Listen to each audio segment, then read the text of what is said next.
Bonsoir mes abonnés, je viens vous raconter mon histoire paranormale que j'ai vécue chez un client. Je ne pourrais pas dire patient parce que je ne suis pas infirmière, mais chez un client, je travaillais comme assistante de vie aux personnes handicapées et on était deux à travailler chez cette personne.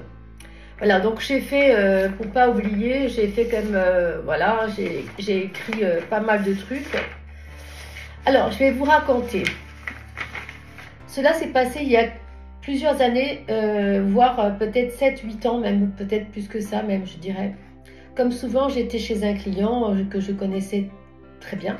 C'était devenu une routine et j'allais comme si j'allais chez quelqu'un de ma famille, voilà.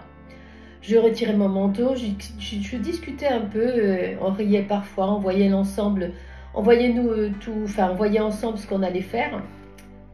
Et puis on se posait avec un café devant le coin de la cheminée. Ça, c'était le matin quand j'arrivais. Mais ce jour-là, quelque chose a basculé. Bon, ça va un peu trop vite, donc quelque chose a basculé dans cette journée-là parce que il s'est passé quelque chose qui sort du paranormal, mais vraiment du paranormal parce que, comment vous dire, en gros, je vais pas non plus faire, comment dire, faire un long résumé, une longue histoire parce que pour moi ça a été un choc et ceux qui me croient, ceux qui me croient pas, ce n'est pas grave, la personne était là comme témoin. Et elle pourrait me dire, oui Marie, c'est vrai, je me rappelle de cette histoire-là, mais je ne peux pas le mettre sur YouTube et je ne veux pas l'embêter avec cette histoire-là, mais j'ai vécu cette histoire comme quelque chose qui m'a choquée, vraiment choquée, et du coup, je vais vous raconter en bref ce qui m'est arrivé. Donc chez ce client, on était deux à arriver sur ce dossier qui était quand même assez lourd, hein, parce que je crois qu'il avait plus de 80 heures à faire. On avait 80 heures à faire chez lui par mois, pardon. Et donc du coup, bon, moi j'arrivais le matin, comme toujours. Moi, vous savez comment je suis. Bonjour, comment tu vas? Est-ce que ça va bien? Comment tu es? Le moral, tout ça. Je dépose mon petit sac avec mon dossier pour qu'il signe tous les soirs à la fin de mes heures ou à la fin de la semaine, et on est obligé de faire signer à chaque fois. Et donc je lui demande par quoi je commence, la routine de tous les jours, hein. On lui demandait par quoi on devait commencer, si c'est on commence par faire la cuisine parce qu'il faut qu'il mange à midi, ou si c'était le plus important de faire les chambres.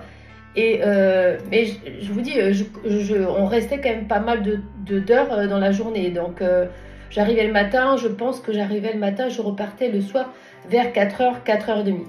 Et donc une fois que moi je montais, je faisais la salle de bain là-haut, je faisais sa chambre, on descendait, on faisait la salle à manger, on faisait la cuisine.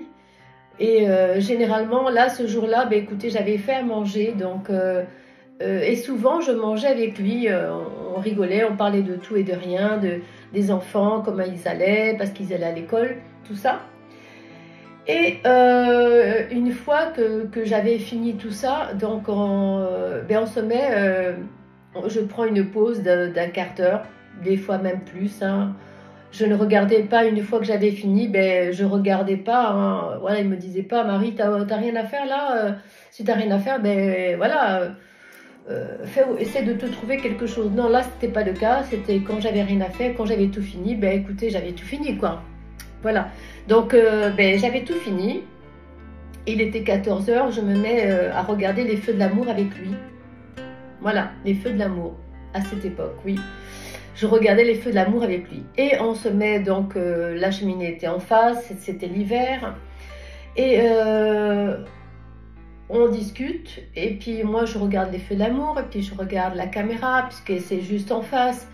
Et je regarde la caméra, les feux d'amour. Et puis d'un seul coup, je vois un visage d'un jeune qui se met sur un écran de la caméra, il y avait 4 caméras, sur un écran, sur une caméra qui s'affiche, un jeune de 21 à 22 ans.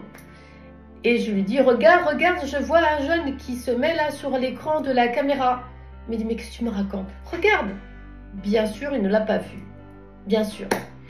Et je lui dis, écoute, je viens de voir un jeune qui s'est mis sur l'écran de la caméra. Je vais voir dehors s'il y a quelqu'un. Il me dit, comment tu veux qu'il y ait quelqu'un qui se mette en face de la caméra? C'est pas possible. Les caméras sont très hautes. Comment tu veux que la personne arrive? Il faudrait une échelle. Il n'y a pas d'échelle autour de la maison. Je vois pas comment il peut se mettre juste en face de la caméra. Mais j'ai dit, écoute, je viens de le voir, ce jeune qui s'est mis sur une caméra de surveillance et qui nous a regardés. Il me dit, mais écoute, c'est pas possible.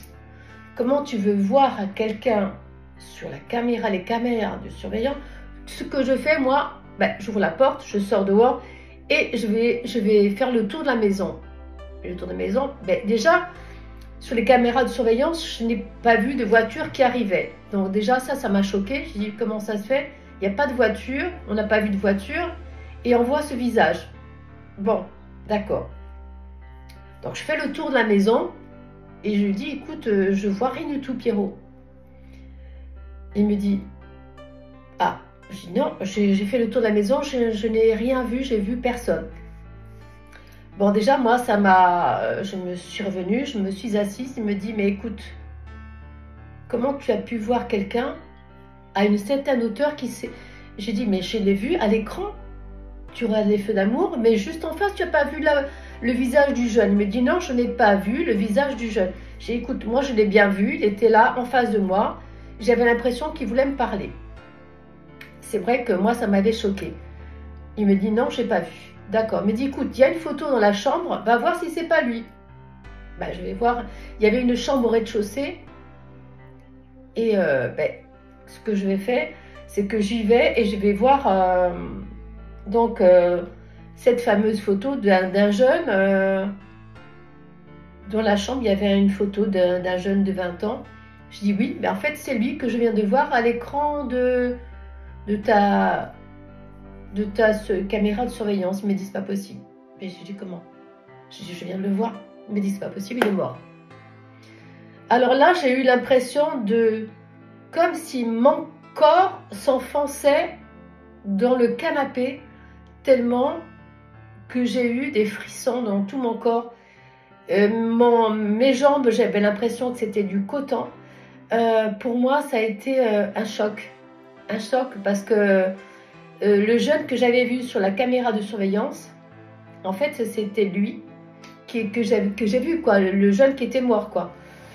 Et il me dit, il est mort, ça peut pas être lui. J'ai dit, mais c'est lui, je te promets que c'est lui que je viens de voir. Donc j'ai vu, comment vous dire, j'ai vu un fantôme. J'ai vu ce jeune qui était mort, je l'ai vu, ça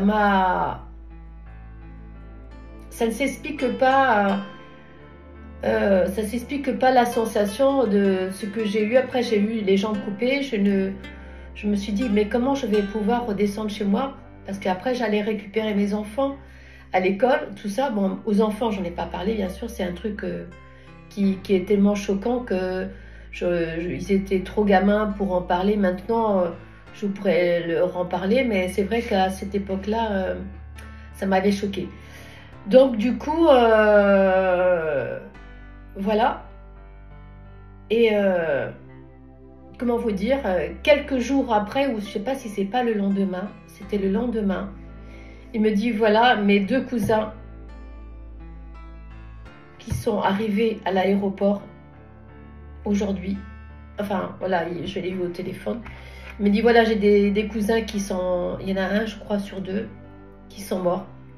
Alors, est-ce que la photo de ce jeune homme, est-ce qu'il a voulu me dire quelque chose? Est-ce qu'il a voulu nous dire quelque chose, nous prévenir qu'il allait se passer encore un malheur? Voilà, en tout cas, ça m'a vraiment choquée. Donc, je peux vous assurer que j'ai vraiment vécu ça chez un client. Et j'ai vu Un fantôme, en fait, c'est ça. C'était un fantôme que j'ai vu. Ce jeune est venu nous prévenir qu'il allait se passer un malheur. Voilà, en tout cas, ce n'est pas des mensonges ce que je vous raconte. C'est ce que j'ai vécu et ce que j'ai... Voilà, j'avais envie de vous en parler depuis un certain temps. Donc voilà, maintenant, vous n'êtes pas obligé de me croire. Ce n'est pas un problème. Mais en tout cas, je vous assure que pour moi, je m'en rappellerai toujours ce jeune qui est venu nous prévenir du malheur qui allait se passer. Voilà.